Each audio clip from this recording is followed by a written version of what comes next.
Right, so for video 2, we're looking at 4.1.1.2, second part, so the changes in energy. So for this part, essentially, you need to be able to use these three equations here. So the amount of energy associated with moving objects, stretched springs, and then anything raised above ground level. So two of these equations you have to learn. Kinetic energy is half mv squared, and gravitational potential energy is mgh, and one of them you get given on the equation sheet. So don't forget, some of the equations are still going to be given to you. You don't have to learn all of them. So all the energies are values that are measured in joules. And then mass is always in kilograms. Velocity here is in meters per second. And here, this is the spring constant. This is newtons per meter. So it tells you how many newtons you need to apply to a spring to stretch it by a meter. And this extension is measured in meters.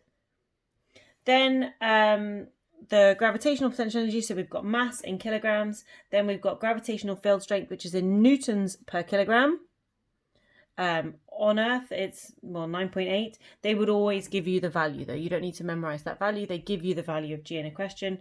And H is the height above ground in meters. So two equations you need to learn, one equation you're given. Now, obviously, the other thing they could ask you is they could say, well, if you're picking up an object, how much energy has it got? And then when it falls, that gravitational potential energy is going to be converted into kinetic energy. So you need to understand that sometimes you can give an object an energy, you can calculate that, and it will be the same as another type of energy. So if a tennis ball gets raised above the ground, it'll gain gravitational potential energy.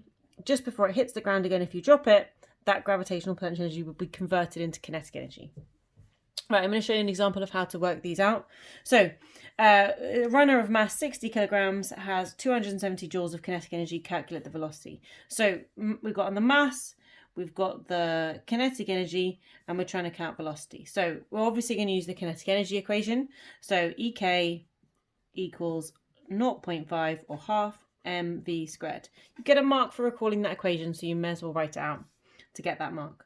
Then I'm going to check my units. So 270 joules is fine, 60 kilograms is fine. Kilograms, that's the only time we keep the prefix. We're not going to convert that into grams. It is the only exception. Every other time you convert it, but not for kilograms. So substitute the values in. So 270 joules is equal to 0.5 times 60 times v squared. Now, I'm going to start solving this now, so I need to solve it for v.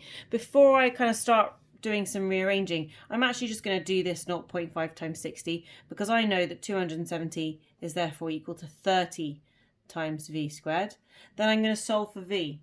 So the first step I'm going to do is I'm going to divide both sides by 30, like that.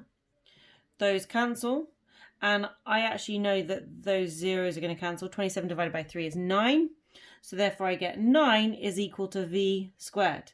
Now I'm not done yet. Because I have to square root both sides of the equation, and I get v is equal to 3 meters per second, which is a very nice number because that's the number that AQA consider running speed to be. So that is that for today. Thank you.